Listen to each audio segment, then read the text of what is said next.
Hola, amazing people. This is Tanisha Rogers, and I just want to say welcome to the Empowerment Bar. I know it's been a while since I have posted. Forgive me.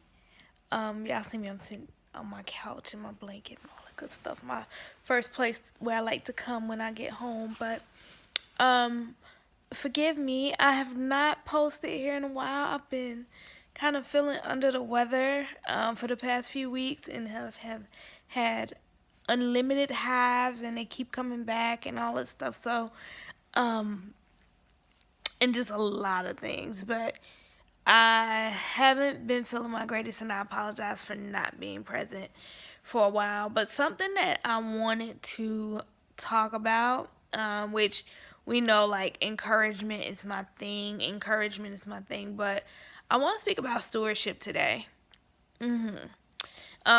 Because stewardship is king. Like if you, I don't know. I believe in the scripture where it says, "To whom much is given, more is required." And I realized that if I want more, if I want more, then I have to be willing to put in a little extra work, right? So I say that because you got a lot of people who admire and they want what other people have, but they're not willing to put in a grind for what those people have. And then also, we're in a day and age where people are mixing up. I'll say like this: it's an issue when you want what someone has, um, versus actually like literally admiring what they have. So I think it's a thing when you want, like, I want to be them, like when it becomes a coveting, envious thing.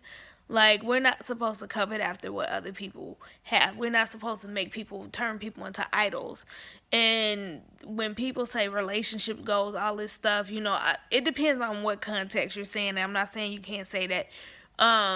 Or just even business goals or whatever the case may be, when you want to like verbatim be that person, like I want to be Warren Buffett, I gotta be them, then that's when it crosses the line where it's like a coveted thing.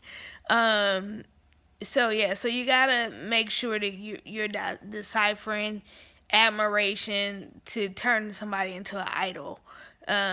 Because that's the next thing. When you start to idolize these people, then it's crossing lines. Not saying there's nothing wrong with admiring, but when they become an idol, that's when we're crossing lines. So, going back to the terms of stewardship, you definitely want to be a good steward, because I feel like if you're a good steward, you have fruit. Like I'll use for an example, I can admire a leader who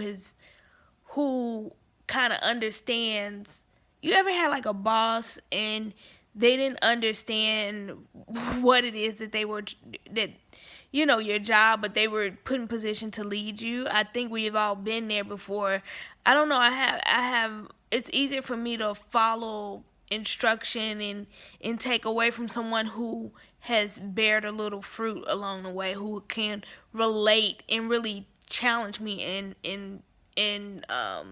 I would say propel me into something better.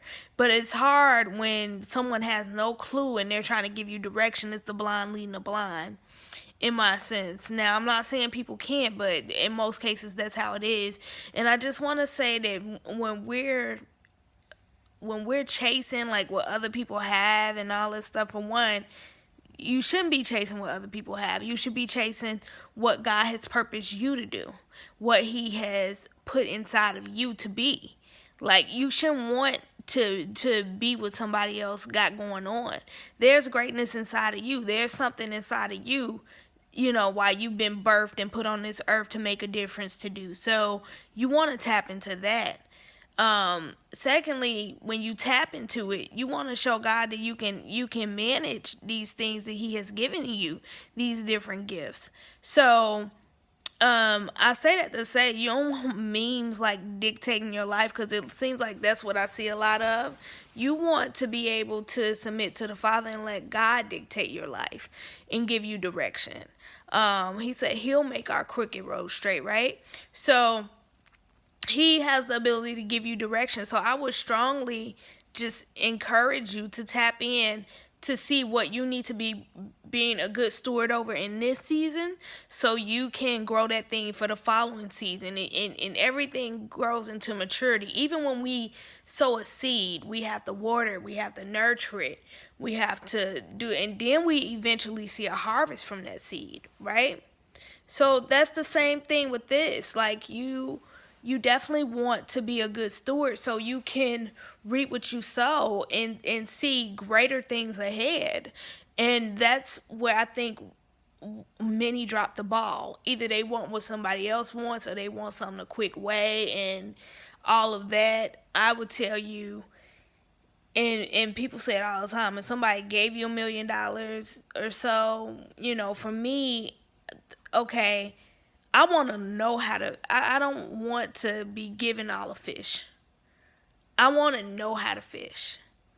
Because if anything was to happen in this world where social media just fail miserably, right? Where it just shut down or whatever the case may be, I need to know how to make money. I need to know what if money is off the map. I need to know how to survive and survive with a business mentality.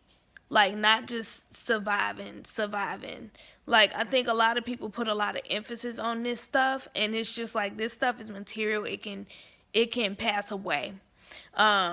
It's a lot to be said about someone who, I don't know, I want to learn how to invest and learn how to make smart decisions with my money, with the things that I need to be doing, right? Versus being caught up in this material stuff. Like, it bothers me when you have all these things and you can say what you need to. Sorry, I was talking to my dog. And you can say, I don't know, a lot of people got a good gab on social media, but how your life looking? How you looking behind the scenes? Do you know how to manage money? Do you know how to pay off principal? Do you know how to compound principal, interest, and all this stuff? Do you know how to direct someone intelligently to become something greater and something better, to help them be a better steward? Like, that's what I'm talking about. That's the type of thing that we should know how to do and what we should know how to master. Because at the end of the day, I'm telling you, stewardship is going to be everything.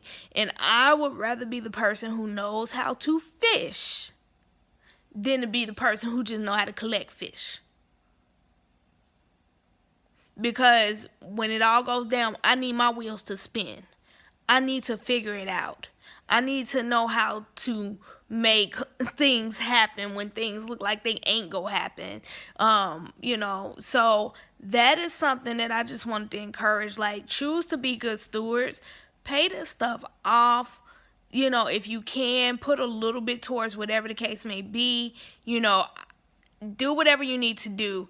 It's not just financial, but it's just even save.